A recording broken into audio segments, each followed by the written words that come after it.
Thank you for joining me. My name is Hushang Nur Mohammadi. Over the past 3 years, I was fortunate enough to be able to work on and translate the Federalist Papers into Farsi, my native tongue. And most recently, I did a recording of the reading of these papers for immigrants to the U.S. So I spoke and I read these papers very slowly. I wanted them to be accessible to new immigrants as well as English language learners anywhere in the world that would like to listen to this reading.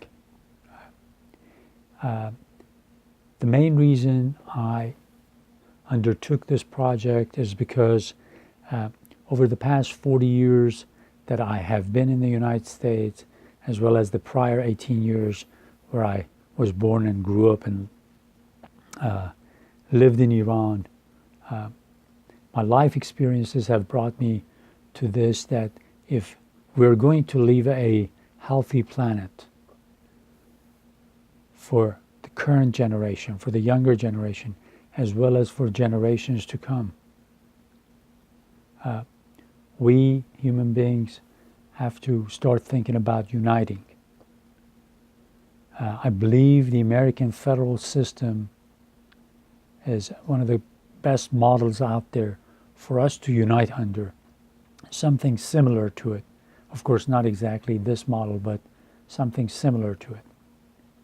Just like the Americans, the founders of this nation, at one time sat down and studied what had happened in the previous confederations, we have now the best resources, the best opportunity to study the American model, to see what's happened over this last 230 years, to see its weaknesses, its strengths, and learn from it. And to do so, we have to study it in the context of the growth of the American civilization, things that changed, that caused the Constitution to be amended, written differently. But our basic starting point should be the understanding of the Federalist Papers and why they were written, what the intentions of the founders were in creating a balance in the system, separating powers, checks and balances, independent judiciary, freedom of expression, all these things. We have to understand what brought them to the conclusion to write the Constitution the way they did, and then immediately amend it 2 years later with the Bill of Rights, what came to be known as the Bill of Rights, the first 10 amendments to the Constitution.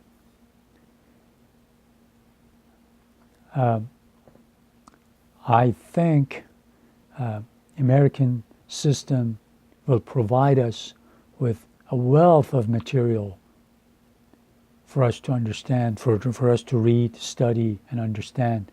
And with that experience, we can maybe in 3 to 5 generations get together and try to unite this planet. I know sometimes some people think this might just be for far-sighted, not doable, but look at what we human beings can achieve, what we can do. Around the year 1900, 2 brothers were riding their bicycles and they were imagining whether they or some other human beings can build a machine that will help us fly, just take off ground a few feet, maybe fly like birds. And 69 years later, we walked on the moon. Look at the American history. Just 60 years ago, it would have been unthinkable to 99% of Americans that an African American would be president.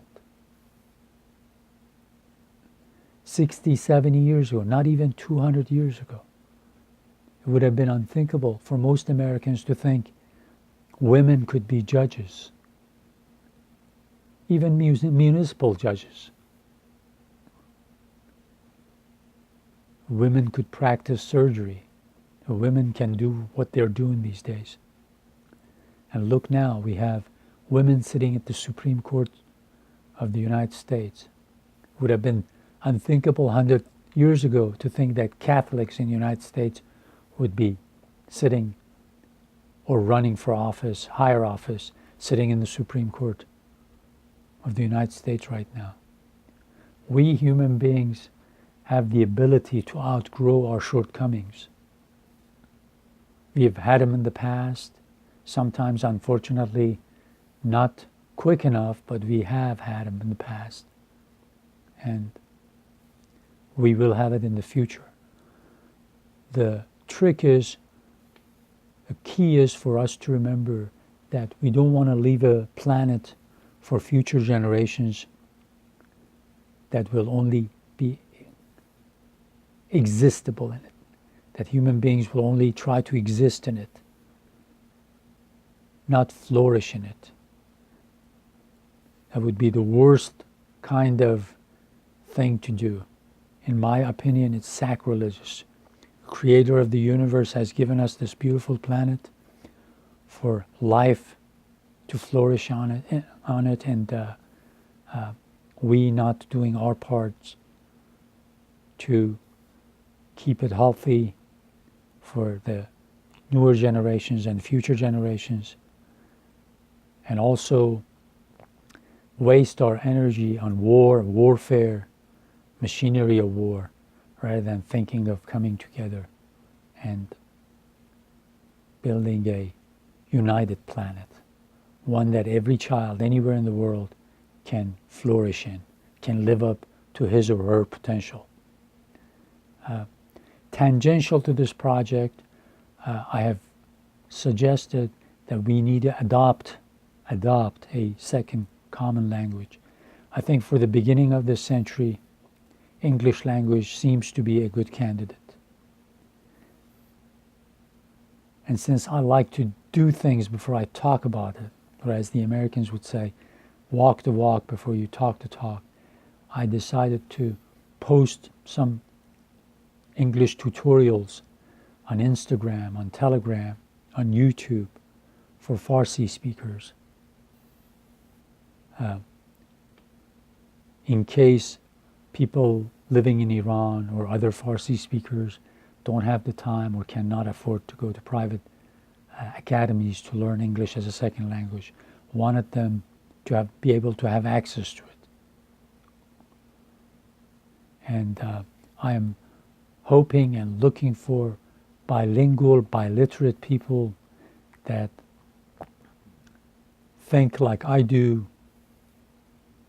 and are hoping for a better future to contact me so that I could maybe with my experience show them how they can go about learning about the Federalist Papers and the resources that are available, and making these available to people who speak their language without a middle person.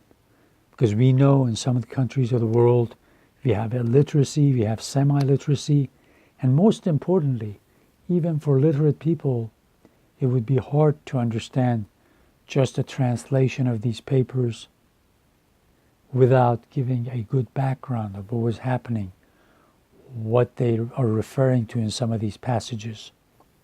That's why I decided to present these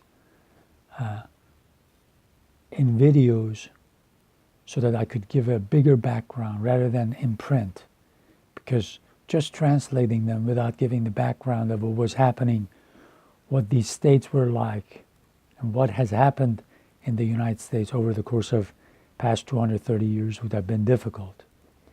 And also on these videos, on these playlists, I've included a number of lectures by prominent American historians and referred to a lot of websites and books that would-be viewers could benefit from. So if you have any comments or questions, write to me, especially if you're biliterate and have passion for future, for a better future for the world, biliterate, bilingual, and are willing to work a little hard, please send me a comment, send me a note. I'm sure in the next videos I'll be answering some of your questions, some of your comments, and learning from you as we go along. As you can see, video quality is not going to be that great because I'm using my inexpensive cell phone camera. But come along with me. I'm positive we'll make a better future for the younger generation now and for the future generations.